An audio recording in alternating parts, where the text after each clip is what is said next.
McDonald's is facing a threat that no one saw coming. It's not Burger King, it's not Chipotle, and it's not even inflation. The real danger? A diabetes drug that's making millions of Americans simply not hungry anymore. Think about that for a second. What happens when the world's largest fast food chain meets a medication that kills your appetite?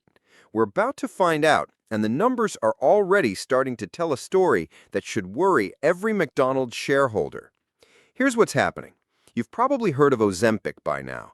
Maybe your neighbor's taking it, maybe you've seen the ads, or maybe you've noticed that friend who suddenly stopped joining you for those late-night McDonald's runs.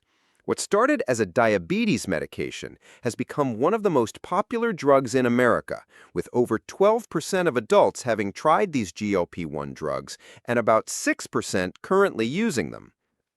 These medications work by mimicking a hormone that tells your brain you're full. The result? People on Ozempic eat 20 to 30% less food.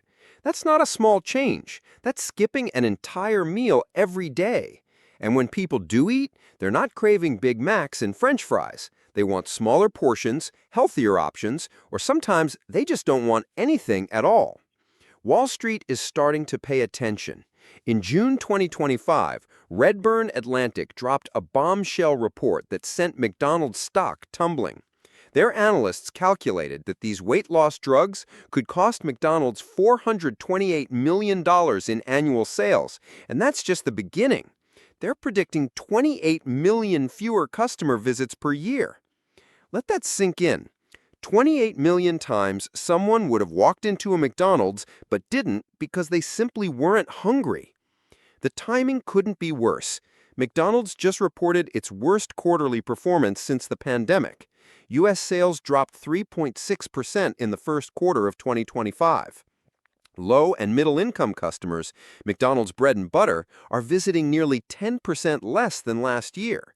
CEO Kemsicinski admitted that people are being more judicious about cutting back on visits.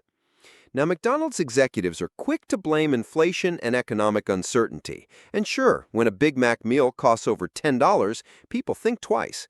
But here's what they're not talking about in those earnings calls. What happens when economic pressure meets medical appetite suppression? When someone is on a tight budget and they're not hungry? That's a double whammy that McDonald's has never faced before. The really scary part for McDonald's is who's taking these drugs.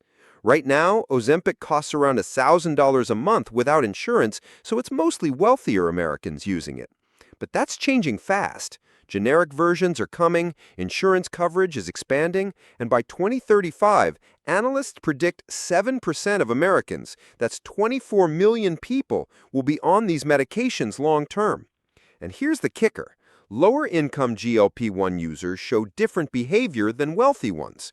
Redburn's research found that when lower-income consumers start these drugs, they dramatically cut back on eating out, and they don't bounce back.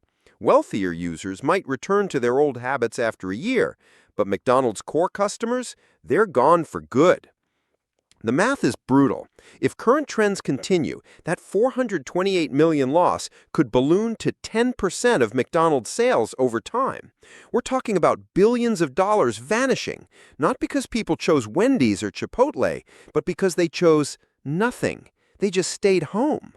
Other companies are already seeing the writing on the wall. Walmart's CEO noticed it first. By analyzing pharmacy and grocery data, they discovered that customers on Ozempic were buying fewer units, slightly less calories, as he put it. That was the canary in the coal mine. PepsiCo is scrambling to adapt. They've noticed GLP-1 users still buy their products, but in smaller sizes, mini cans instead of 2 liters, snack packs instead of family size. Nestle went even further, launching an entire product line specifically for people on weight loss drugs. Small, high-protein meals priced under $5. But McDonald's? So far, silence. While competitors are pivoting, McDonald's is still pushing the same playbook. Value meals, new menu items, loyalty programs. And that might work for customers who are price-sensitive. But what about customers who literally don't feel like eating? The fast food industry has survived a lot. Health trends, economic downturns, changing tastes. But this is different. This isn't about people choosing salads over burgers. This is about people not choosing at all. Morgan Stanley called it an existential shift in how Americans eat, and they're not wrong. Think about McDonald's entire business model. For decades, they've perfected the science of making you want more. Supersized meals, irresistible fries, that perfectly engineered burger that hits all your cravings.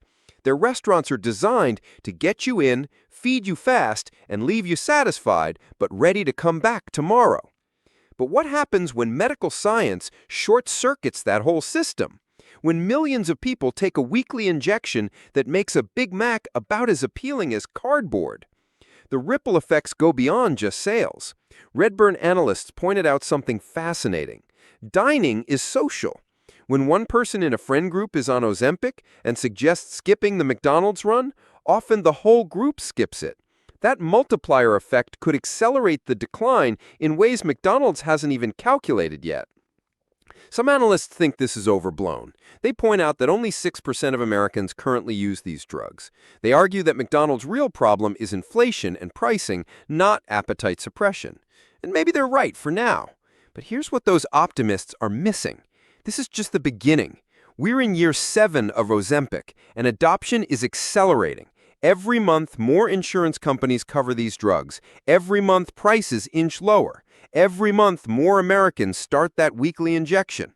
Morgan Stanley projects that the U.S. is heading for a 1 to 2% reduction in total calorie consumption over the next decade. That might not sound like much, but in the food industry, those are earthquake-level numbers. For a company like McDonald's, built on volume and frequency, even small percentage drops translate to billions in lost revenue. The question isn't whether GLP-1 drugs will impact McDonald's. The question is how much and how fast. Will it be the gradual 1% annual decline that Redburn predicts? Or will it accelerate as these drugs become as common as statins or blood pressure medications? McDonald's has weathered storms before. They survived the low-carb craze, the financial crisis, the pandemic. Each time, they adapted and came back stronger. But this challenge is fundamentally different. You can't market your way out of medical appetite suppression. You can't discount your way past customers who simply aren't hungry. The smart money is already moving. Redburn's sell rating was just the first. 3 different firms downgraded McDonald's in a single week. The stock has struggled to recover, and investors are asking uncomfortable questions that McDonald's executives seem unprepared to answer. What should McDonald's do? The playbook from other companies offers clues. Smaller portions, higher protein options, and marketing to GLP-1 users as a convenient option for their smaller appetites. Maybe even partnering with weight loss programs to position themselves as part of the solution, not the problem. But that requires admitting that Ozempic is a real threat, and so far, McDonald's seems content to blame everything else: the economy, the weather, changing breakfast habits, anything but the possibility that their core product, the ability to satisfy cravings, is becoming medically obsolete for millions of Americans. The next few years will be critical. If GLP-1 adoption follows the trajectory analysts predict, if generic versions make these drugs accessible to McDonald's core customers, if the appetite suppression effects are as persistent as early data suggests, then that $428 million loss will look like the good old days. McDonald's built an empire on making people hungry.